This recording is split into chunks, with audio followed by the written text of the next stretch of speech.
Hello class 11th student, आज हम लोग क्लास 11th में फिजिक्स क्लास में सरलरेखा में गति चैप्टर चल रहा है। इसमें पिछले क्लास में हम लोगों ने गति के समीकरण का निगमन किया था ग्राफ द्वारा। उसके पीछे क्लास में उसके पिछले क्लास में भी गति का समीकरण ही निगमन किया गया था एक साधारण विधि द्वारा, प्रारंभिक विधि द्वारा। तो गति के समीकरण का निगमन किया। आज हम लोग फिर से देखेंगे, मेथड फिर बदल रहे हैं। कलन विधि द्वारा गति के समीकरणों का निगमन। कलन विधि का मतलब कैलकुलस मेथड है, गणितीय विधि कहलाता है, कैलकुलस मेथड है।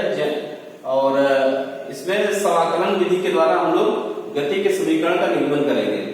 समाकलन के बारे में कोई जानकारी में भी है नहीं, तो समीकरण अगर नहीं समझ में आता है तो परेशान होने की जरूरत नहीं है। जैसे जैसे आगे बढ़ता जाएगा चैप्टर, वैसे वैसे इसके बारे में हम लोग धीरे धीरे जानने लगेंगे। क्योंकि यहाँ पर सिलेबस में दिया गया है कलन विधि द्वारा समीकरण का निगमन, इसलिए इसको कराया जा रहा है। ठीक है, तो सबसे पहले समाकलन का प्रयोग किस प्रकार से करते हैं, छोटी छोटी चीजों को एक बार समझेंगे। उसके बाद जैसे मान लेते हैं कोई वस्तु गतिमान अवस्था में है, गति कर रही है, और गति करते हुए किसी तात्कालिक समय पर, मतलब प्रारंभिक समय पर, तो प्रारंभिक समय का मतलब है कि t इक्वल टू 0। प्रारंभिक समय का मतलब है t इक्वल टू 0 पर वस्तु प्रारंभिक वेग से गतिमान है, और प्रारंभिक वेग का जो मान होता है वो होता है u। प्रारंभिक वेग का मान u होता है। कुछ देर बाद अगर समय बीत जाता है, तो मान लीजिए हम t समय ले लेते हैं कि t समय बीत गया, तो अब दूसरी स्थिति में t का मान कितना हो गया, t हो गया। समय जो है ये समय है, समय t इक्वल टू 0 है यहाँ पे। अब जो समय है वो t के बराबर हो गया, और वेग बढ़ करके अंतिम वेग जो हमारा है, अंतिम वेग ये हो गया v। अंतिम वेग कितना हो गया, v। तो यहाँ ध्यान देंगे, प्रारंभिक समय जब t इक्वल टू 0 है, तो उसमें वस्तु का जो वेग है वो प्रारंभिक वेग कहलाता है, u से दिखाते हैं। और जब समय 0 से t तक बढ़ गया, तो समय में कितने का परिवर्तन हुआ, t का परिवर्तन हुआ। तो अंतिम जो समय होगा वो हो जाएगा t, और उस समय अंतिम वेग हो जाएगा v। दूरी के लिए जब हम लोगों ने समय को t इक्वल टू 0 लिया, इसका मतलब उस समय वस्तु द्वारा तय की गई दूरी जो s का मान है वो 0 रहेगा। और अगर कुछ देर बाद वस्तु s दूरी तय कर लेती है, कुछ देर बाद अर्थात t समय बाद वस्तु का वेग भी हो जाता है, और वस्तु कितनी दूरी तय कर लेती है, v। तो वस्तु द्वारा तय की गई दूरी कितनी हो जाएगी, ये प्रारंभिक दूरी है, प्रारंभिक दूरी, और ये तय की गई दूरी, तय की गई दूरी, तय की गई दूरी कितनी हो गई, यस। यहाँ प्रारंभिक दूरी यस का मान कितना है, 0, और तय की गई दूरी कितना हो गया, यस। ठीक, ये जो यस दूरी तय हो रही है ये कितने समय में, t समय में, और यस का मान 0 है क्योंकि यहाँ पे समय का मान 0 है। प्रारंभ में जब समय 0 है, उस स्थिति में वस्तु द्वारा तय की गई दूरी भी 0 है। इतना समझ में आया। प्रारंभिक और अंतिम स्थितियां क्या रही, कहां से कहां तक परिवर्तन हुआ।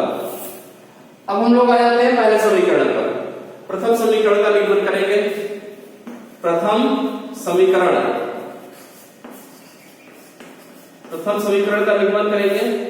देखें किस प्रकार से। एक हेडिंग पीछे पढ़ाई गई थी, तात्कालिक वेग या तात्कालिक त्वरण या तात्कालिक चाल, सबके लिए बताया गया था। तात्कालिक चाल, तात्कालिक वेग, तात्कालिक त्वरण, instantaneous speed, instantaneous velocity, instantaneous acceleration. तो हम लोग तात्कालिक त्वरण के लिए फॉर्मूला बनाए थे, a equal to dv by dt। a equal to dv by dt। dv by dt का मतलब क्या हुआ, यहाँ पर dv का मतलब है वेग में परिवर्तन, और dt का मतलब है समय में परिवर्तन। तो यहाँ पर वेग त्वरण बराबर होता है वेग परिवर्तन बटे समय में परिवर्तन अर्थात समांतराल। तो a इक्वल टू कितना हो गया, dv बाई dt। अब अगर इसको हम इस प्रकार से लिखें तो a dv इक्वल टू हो जाएगा a dt, dv equal to a dt। ठीक है, तो इसमें जो परिवर्तन है वो वेग में परिवर्तन दर्शाया जा रहा है, क्योंकि d जो है वो v के साथ लगा हुआ है, और इसमें dt लिखा हुआ है। इसका मतलब जो परिवर्तन है वो t में है, a में नहीं है। परिवर्तन जो है वो t में है। ठीक, अब इसका अगर हम समाकलन करें, तो समाकलन करने पर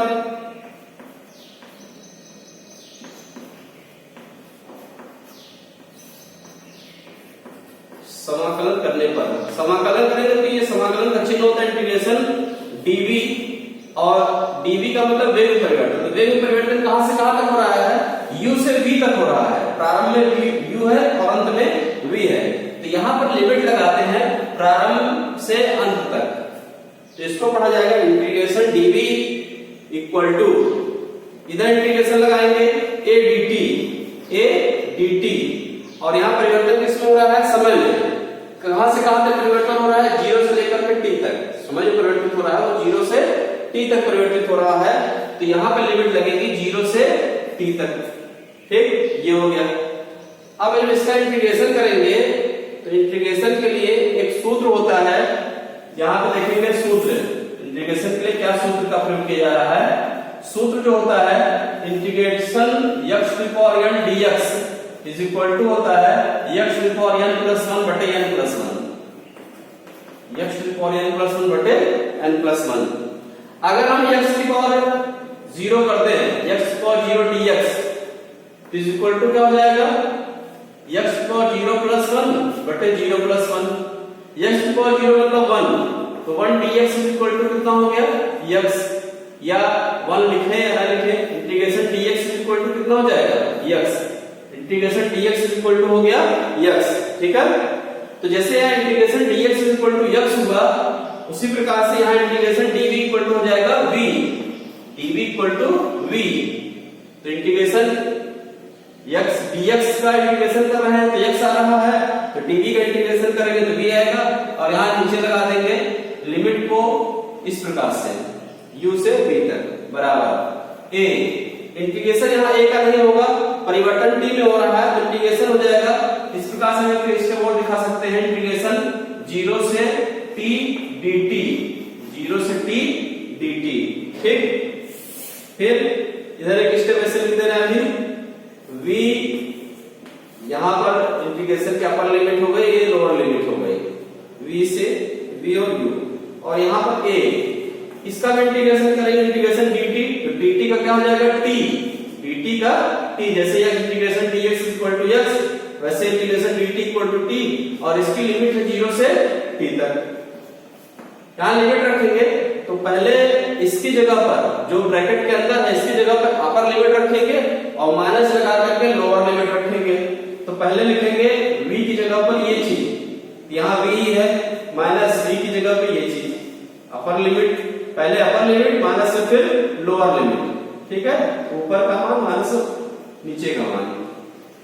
इसी प्रकार से a यहाँ पे आ जाएगा, यहाँ पे लिमिट रखेंगे तो t की जगह t, माइनस में t की जगह पर 0, पहले ऊपर की लिमिट और फिर माइनस लगा करके नीचे की लिमिट। अब ये कितना हो जाएगा? v minus u equal to हो गया ये t, बराबर हो गया ये v equal to u plus at, v equal to u plus at। ये पहला समीकरण सिद्ध हुआ। तो ये गति का पहला समीकरण सिद्ध हुआ कलन विधि से अर्थात समाकलन विधि से। ठीक है, तो इसमें कहीं अगर दिक्कत हो रही हो तो एक छोटा सा फार्मूला ये है, इसको थोड़ा समझ लेंगे। ये सूत्र है, पहला स्टेप में लिखा हुआ है, ये सूत्र है integration x to the power n dx equal to होता है x to the power n plus 1 बटे n प्लस 1। अब अगर हम x की पावर 0 रख रहे हैं, इसका मतलब n की वैल्यू 0 हो गई, यहाँ x पावर 0 प्लस 1 बटे 0 प्लस 1, x की पावर 0 का मतलब 1, किसी की पावर 0 हो मतलब वैल्यू 1 हो गई। तो यहाँ पे इंटीग्रेशन 1 dx इक्वल टू हो गया है, यहाँ x पावर 0 प्लस 1 मतलब 1 हो गया, और नीचे 0 प्लस 1 मतलब 1। तो ये बटे ऐसे लिख सकते हैं ये स्थिति। तो यहाँ 1 जहां जहां 1 है 1 सब जगह छोड़ सकते हैं, तो इंटीग्रेशन 1 dx को केवल dx लिख सकते हैं, और x की पावर 1 बटे 1 को सिर्फ x ही लिख सकते हैं। तो इस तरह से ये फार्मूले को थोड़ा सा परिवर्तित करके दिखा रहे हैं, और उसका उपयोग हम यहाँ पे इंटीग्रेशन करने में प्रयोग किए। ठीक है, ये गति का पहला समीकरण सिद्ध हुआ कलन विधि से। अगर इसमें कुछ नहीं समझ में आता तो बहुत परेशान होने की जरूरत नहीं है, हम लोग इसका उपयोग न्यूमेरिकल में कहीं कहीं करेंगे, और नहीं भी करेंगे तो दूसरे मेथड से सवाल हल हो जाएंगे। ठीक है, ये जैसे थोड़ा समाकलन पढ़ लेंगे, हमें चीजें थोड़ा थोड़ा धीरे धीरे समझ में आने लगेंगी, तो बहुत परेशान होने की जरूरत नहीं रहेगी। ठीक है, ये पहला समीकरण सिद्ध हुआ।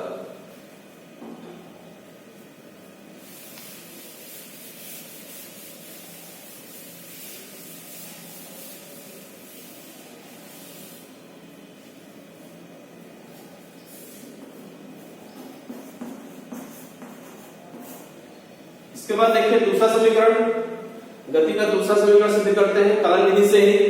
तो कलन विधि से दूसरा समीकरण सिद्ध करने के लिए जो हमारा समीकरण होगा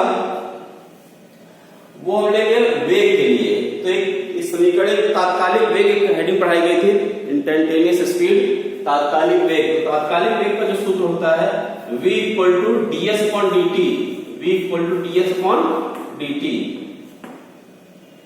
ठीक, ये होता है तात्कालिक वेग। तात्कालिक वेग v equal to ds upon dt। इसको हम लिख सकते हैं ds equal to v dt, ds equal to v dt। ठीक है, ds इक्वल टू लिखा गया v dt। फिर यहां पे ds इक्वल टू v की जगह पर हम पहले समीकरण में v इक्वल टू कितना होता है u plus at, v equal to u plus at। तो जहां पे v है वहां पर हम रख दे u प्लस at। तो यहां रख दिए u प्लस at और बाहर आ गया dt, u प्लस at रखा गया और बाहर आ गया dt। या इसको ds इक्वल टू हो जाएगा u dt plus at into dt। ds equal to निकालेंगे तो u dt plus at into dt। ठीक, अब हम इसका समाकलन करते हैं।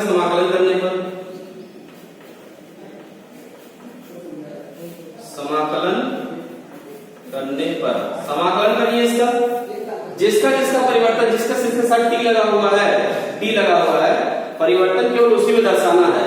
तो यहाँ पे परिवर्तन, यहाँ पे ds लिखा हुआ है, इसका मतलब परिवर्तन किसमें हो रहा है, s में, दूरी में।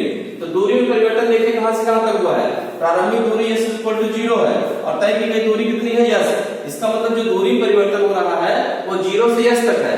तो इसका इंटीग्रेशन करेंगे 0 से s तक और इंटू ds बराबर, यहाँ पे u बाहर आ जाएगा और इंटीग्रेशन 0 से t dt, 0 से t dt plus at into dt है। तो यहाँ dt इसका मतलब समय परिवर्तन है और समय t है।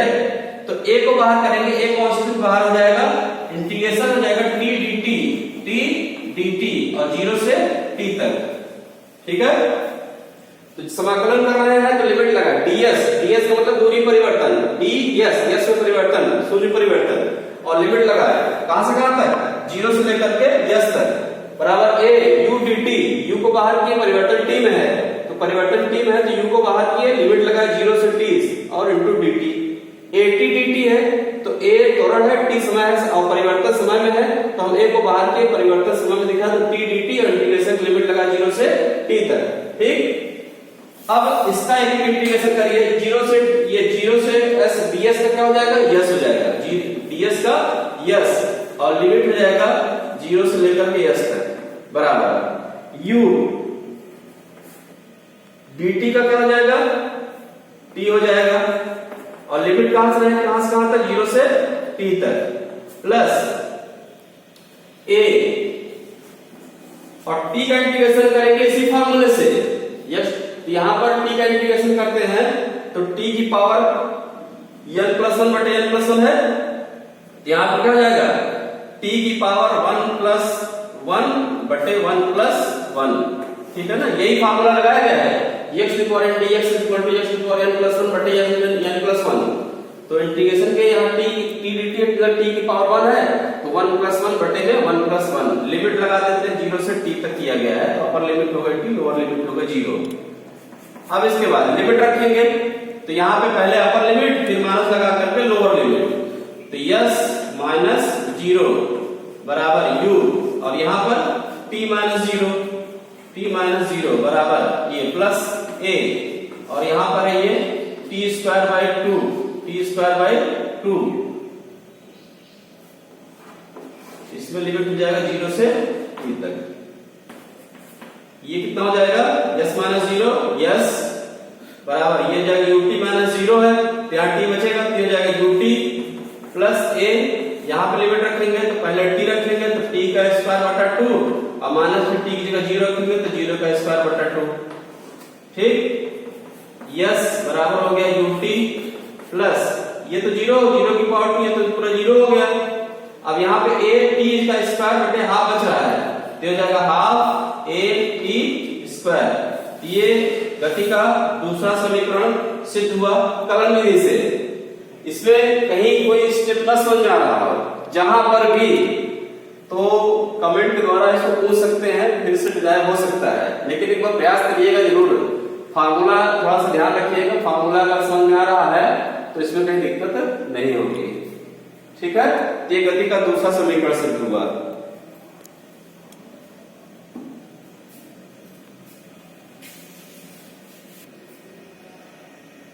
ये जो दो समीकरण सिद्ध कराए गए हैं, दोनों समीकरणों को रिवाइज कर लीजिएगा एक दो बार, थोड़ा समझ में आ जाएगा।